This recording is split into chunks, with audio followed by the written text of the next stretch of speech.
Hey guys, it's been a while since I've done a movie review, but I decided to do one this morning, and I'm going to be reviewing Scooby-Doo Meets the Boo Brothers from 1987.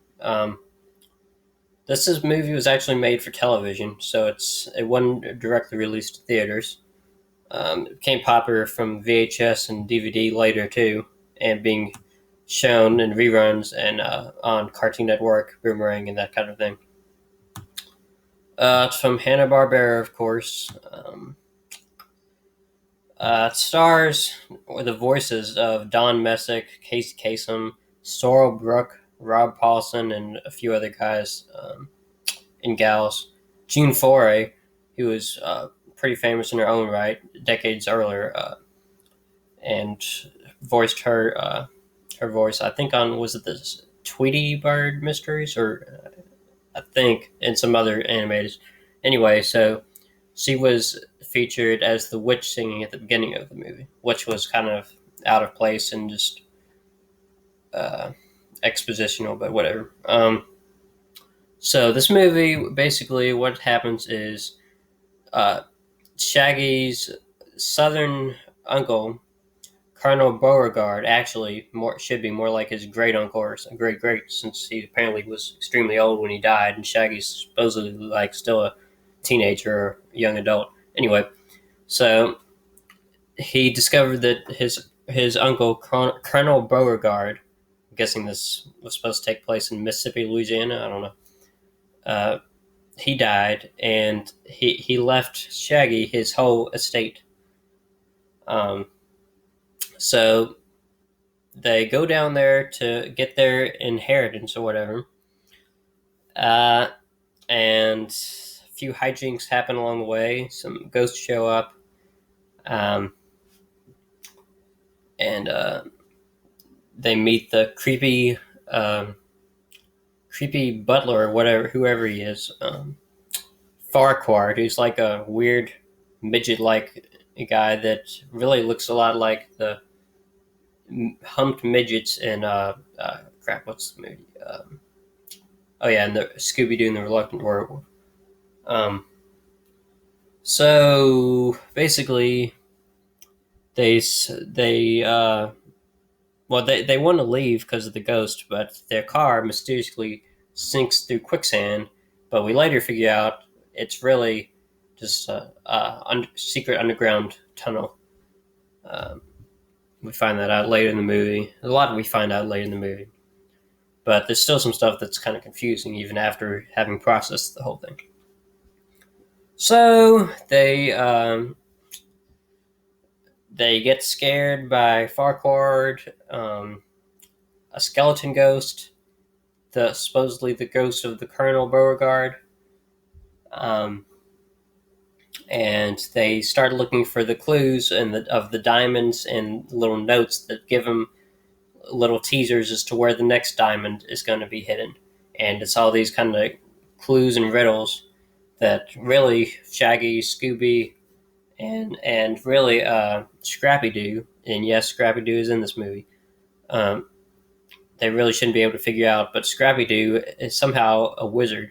He figures out everything in this movie. He knows exactly where to find the clues. He knows exactly what the clues mean, such as the chimney, the part of the house with the knees sticking out, or the broken piano key was pretty easy. The grandfather clock was not an easy clue at all, where the jewels were hidden. But anyway, so apart from all that, uh, they also have to deal with an quote unquote escaped circus ape. At least that's what the police chief who pulls them over for speeding or for reckless driving at the beginning tells them. Uh, but as we later find out in the movie, there really apparently wasn't any escaped circus ape, and not sure where this ape comes from, unless the ape is really a ghost like Farquaad says he is. Um, but then you have to wonder who was the guy that was radioing into the sheriff Busby that there was an escaped circus ape. Was that just a whole carefully planned masquerade? Because the sheriff really doesn't seem that smart. And why is this other accomplice not arrested? Is he the one that portrays the ghost of Beauregard? Because we see at the end of the movie, we see Busby in the skeleton costume, but some of the scenes, there's no way he could change from one costume to another in a blink of an eye. Um, and then in one scene, we even see two different eyes looking from different areas, unless that's Farquaad, who is extremely ninja sneaky or whatever. Then I don't know, or maybe it's the real ghost, because at the end of the movie, it's all left on a cliffhanger. We see the supposedly real ghost of Colonel Beauregard. I have a suspicion that some of the antics throughout the movie were actually from the real ghost, Colonel Beauregard, such as the candle that wouldn't go out, or the dancing pajamas. Uh, not sure about the eyes and the. That's probably the sheriff, because all the secret panels and whatnot throughout the house. But anyway, been rambling a bit. So basically, there's the Boo Brothers that get introduced to us about a quarter of the way through the movie, and they're kind of a mix of three different um, pop culture references. We have the Three Stooges, which obviously manifest themselves in them.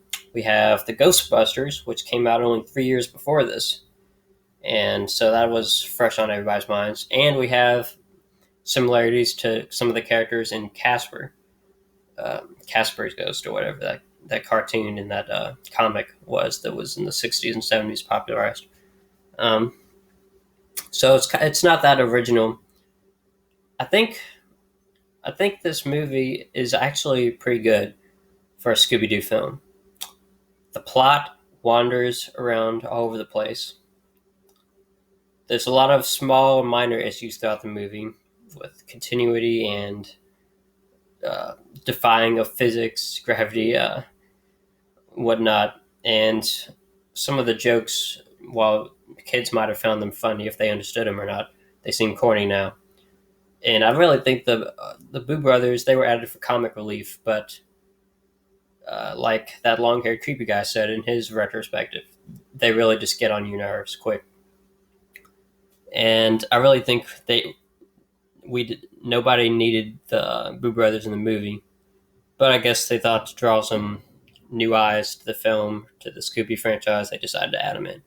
I think if there had been Daphne, Fred, Velma, the whole gang, with or without Scrappy, I think that would have been better. And I think it would have been better to have just left out a lot of the comic relief. Um, but that's just my opinion. I still think the movie is good for a Scooby-Doo movie. I say that because how many have we seen that have just been bland, with the What's New Scooby-Doo movies, kind of, and all that. I'd say this is the best of the three '80s movies, and I was really surprised by the hidden imagery and depth of this movie. There's a lot of references to, well, there's ridicule of the stereotypical Southern rednecks. There's a lot of uh, homoerotic moments. I'm just going to point that out. And there's a good bit of adult humor mixed in too. What with the family jewels and whatnot. As Cam says words so eloquently put. So yeah, this is an enjoyable movie. This was actually one of my favorite movies as a kid, and I was terrified by it. That's a few things I liked about this movie. The dark animation really fits here, even if it was just dark because it was the '80s and low budget. The music was actually pretty creepy, and it works as a scary movie. I don't know how funny it is, but it's scary for kids. And I think this is overall a pretty good movie. And I'd rate it probably a 2.5 out of 4 stars, with obviously the biggest problems being the plot and the unnecessary inclusions of the Boo Brothers and a few other minor characters. Uh, so yeah, guys, I'm just gonna make it short, and that's my review for Scooby-Doo meets the Boo Brothers. Uh, I'll see you with the next review. So hopefully, be pretty soon. Bye.